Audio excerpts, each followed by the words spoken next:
Varicose వ్యాధితో బాధపడుతున్నారంట. తక్కువ ఖర్చుతో ట్రీట్మెంట్ కావాలి అనుకుంటే ఎవిస్ హాస్పిటల్ని సంప్రదించండి.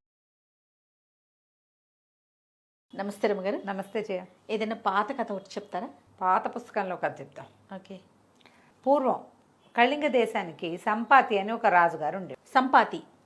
ఈ సంపాతి పేరు తెలీదా నీకు? లేదు రమ్మగారు. చూసావా, నీకు రామాయణం తెలియజేయ, నేను చాలా బాధపడుతున్నాను. నిజంగా తెలియదు రమ్మగారు, సారీ. రామాయణంలో జటాయు ఉన్నాడా? అవును, ఉన్నాడా? జటాయు వాళ్ళ తమ్ముడే సంపాతి.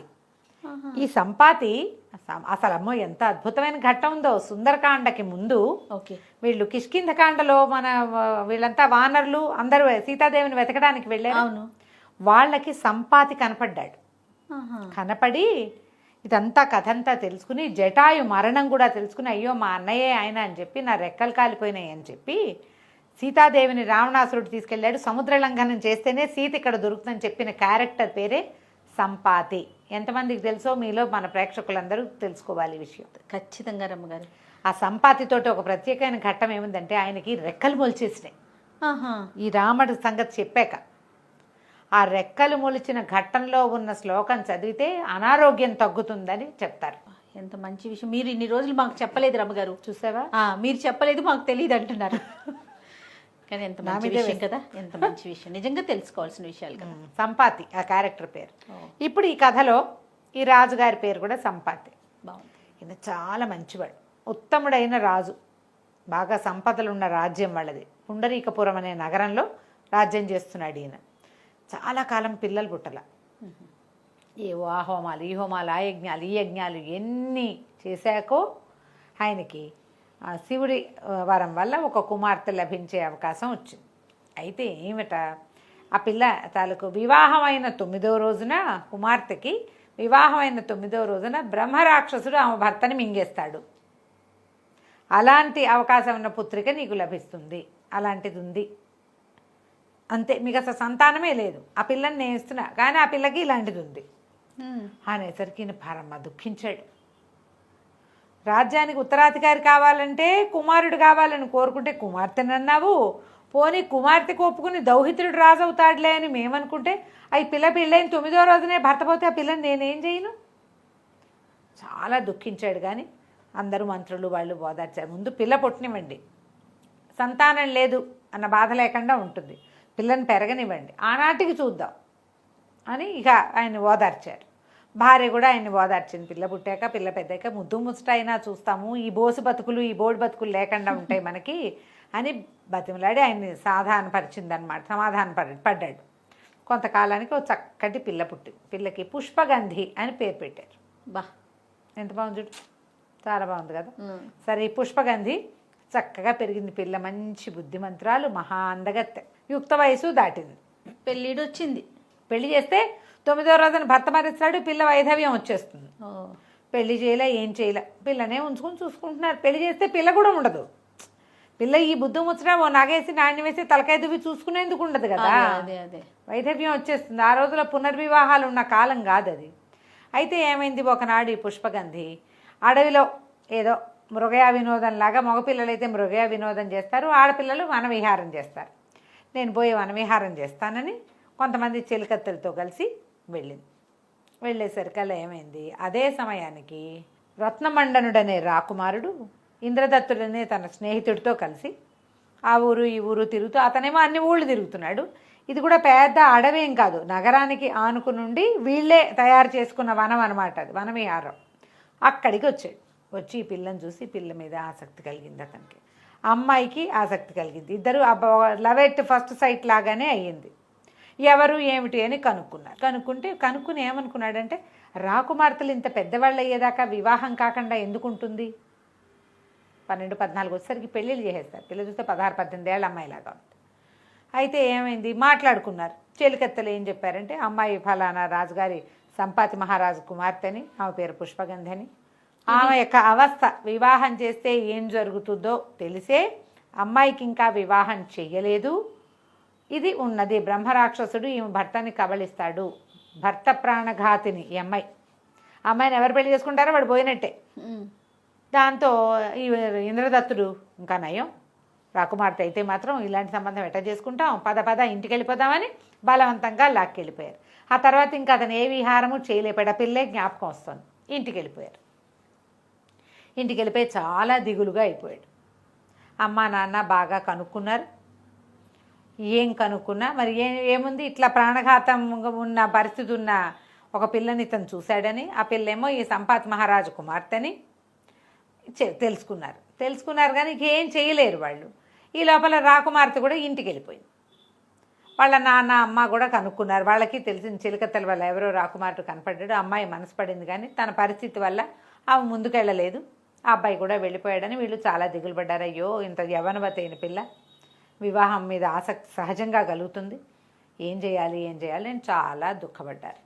అయితే అక్కడేమైంది, ఈ రత్నమండనుడు ఏమైనా సరే వివాహం చేసుకుంటే ఆ అమ్మాయినే చేసుకుంటానని పట్టించు, మరణించినా సరే అయినా సరేనన్నాడు. మొండికెత్తేసరికల్లా ఈ పిల్ల ఫలానా పిల్ల అనేసరికి పిల్లని తెచ్చుకోవచ్చు. వీళ్ళు పెళ్ళి, వాళ్ళకి పెళ్ళి ఎందుకు అభ్యంతరము, పిల్ల వైధవ్యం వస్తుంది కాబట్టి. సరే కబురు చేస్తే వీళ్ళు చెప్పారు క్లియర్గా, పెద్దవాళ్ళందరూ సభలో తీరుండగానే, మా అంతటి మేమైతే వివాహం చేయదలుచుకోలేదు, ఎవరిదైనా ప్రాణం పోతుందంటే ఆ పనికి ఇచ్చగిచ్చము, మీరే ఆసక్తి చూపిస్తున్నారు కాబట్టి మీ ఇష్టం, ఇదిగో ఇది జరిగింది అని చెప్తున్నాం కదా అన్నారు.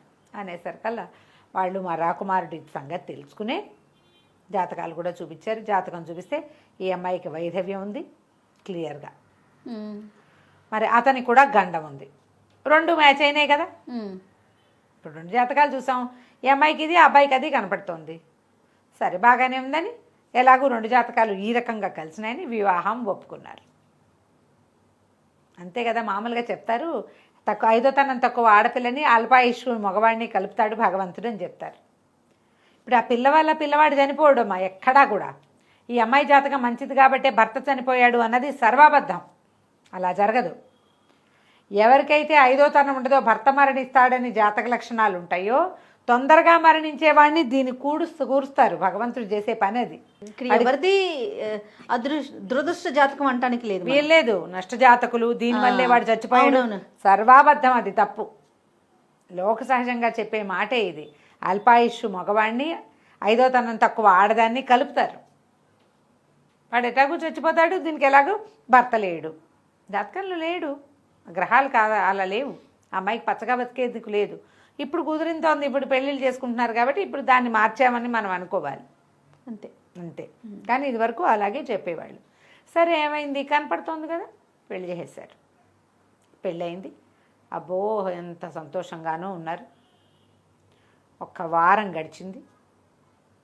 వివాహమైన 9వ రోజు అబ్బాయి మరణించాలి లెక్క ప్రకారం. ఈ 5-6 రోజులు ఆనందంలో తొలతూగిపోతున్నవాడు. మామూలుగా చిన్నపిల్లని పెళ్లి చేసుకుంటే ఆ పిల్లని కాపురాన్ని పంపటాలు అవి చేసేవాళ్ళు కదా. పెద్ద పిల్ల కదా, అమ్మాయి పెద్దది.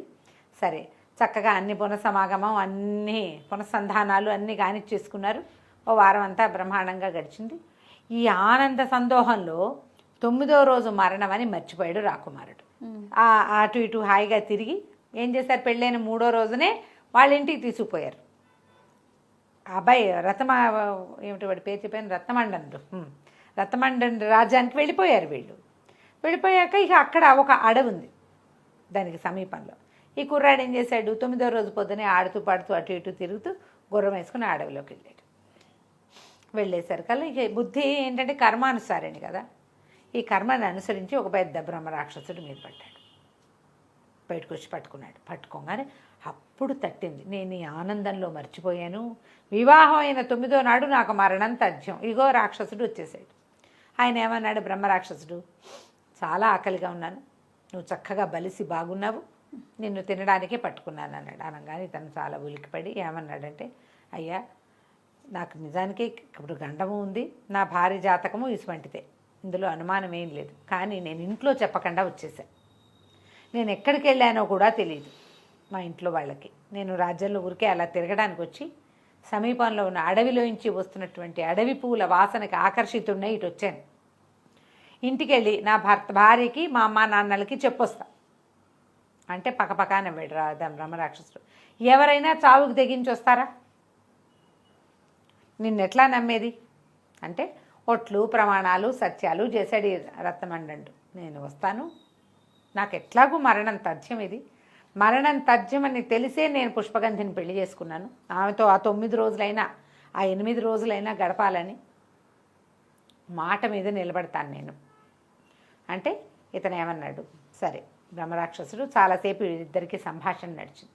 సరే ఒకవేళ నువ్వు తిరిగి రాకపోతే నీకు ఎలాంటి పాపం వస్తుందో తెలుసా అన్నాడు. చెప్పండి, సెలవు ఇవ్వండి, ఏ పాపమైనా వింటానన్నాడు. వింటానంటే అతను ఏమన్నాడంటే, తను ఆకలిగా ఉన్నప్పుడు ఆహారం తింటుండగా ఎవరైనా వచ్చి ఆహారాన్ని అర్థిస్తే వాడికి కొంత పెట్టకుండా ఉండేవాడికి పరమ పాపాలు చుట్టుకుంటాయట.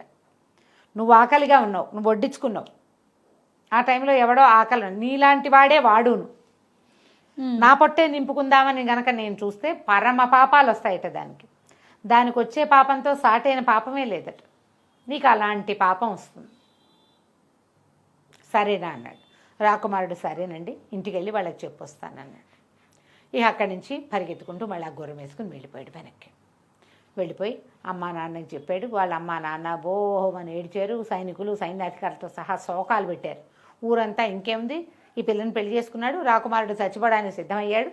బ్రహ్మరాక్షసుడికి మాటిచ్చి వచ్చేట. ఆ అడవిలో బ్రహ్మరాక్షసుడు ఉన్నట్టే మనకు తెలీదు. ఈ రాకాసి మన ఊరితో వచ్చింది, రాక్షసుడు బయటపడ్డాడని తెగ తిట్టిపోశారు పుష్పగంధిని. ఇతను వీళ్ళందరికీ చెప్పేశాక పుష్పగంధి దగ్గరికి వెళ్ళాడు. అప్పుడు ఆమెను కావలిచ్చుకుని, నేను మరణించబోతున్నాను, బ్రహ్మరాక్షసుడికి వస్తానని చెప్పానంటే, ఏం చెప్పొచ్చావు అందుట. ఏం చెప్పొచ్చావు, నువ్వు వెళ్ళకపోతే ఏమవుతుందంటే, నేను వెళ్ళకపోతే ఈ పాపం వస్తుందమ్మా నాకు అన్నట్టు. ఏం పాపమో మళ్ళీ చెప్పు అంది. మళ్ళీ చెప్పు అని వాళ్ళిద్దరూ ఏం మాట్లాడుకున్నారో అన్నీ విని, సరే వెళ్ళిరా, నీ వెనకాల నేను కూడా వస్తాలే అని. నవ్వేసరికి జనాలంతా ఆశ్చర్యపోయారు. ఇదేమిటి మొగుడు చచ్చిపోతాడంటే ఏడకుండా పిల్ల కళ్ళు తుడుచుకుని నవ్వుతుంది అని. ఇప్పుడు ఇలాంటి పరిస్థితుల్లో నవ్విందనుకో అది వెంటనే బయటికి వెళ్ళిపోతుంది.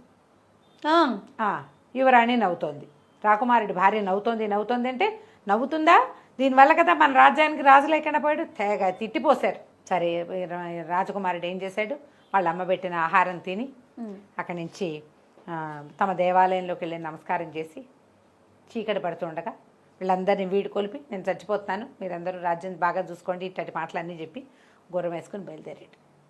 ఆ గుర్రం వెనకాలే రథం ఎక్కి యువరాణి కూడా వెళ్ళింది, పుష్పగంధి కూడా. ఇతను లోపలికి వెళ్ళాడు అరడవిలోకి. ఆ అమ్మాయి కూడా వెళ్ళింది. లోపలికి వెళ్ళాక ఇతను గుర్రం దిగి, బ్రహ్మరాక్షస ఎక్కడున్నావు అని చేతులు తట్టి పిలిచాడు. బ్రహ్మరాక్షసుడు ఇంగని ప్రత్యక్షమయ్యాడు. భలే వచ్చావు, ఎంత గొప్పవాడివి, నువ్వు భలే మాట నిలబెట్టుకున్నావు, ఆకలితో చచ్చిపోతున్నాను, రా నిన్ను తింటానని 2 జబ్బలు పట్టుకుని ఇట్లా దగ్గరికి తీసుకున్నాడు.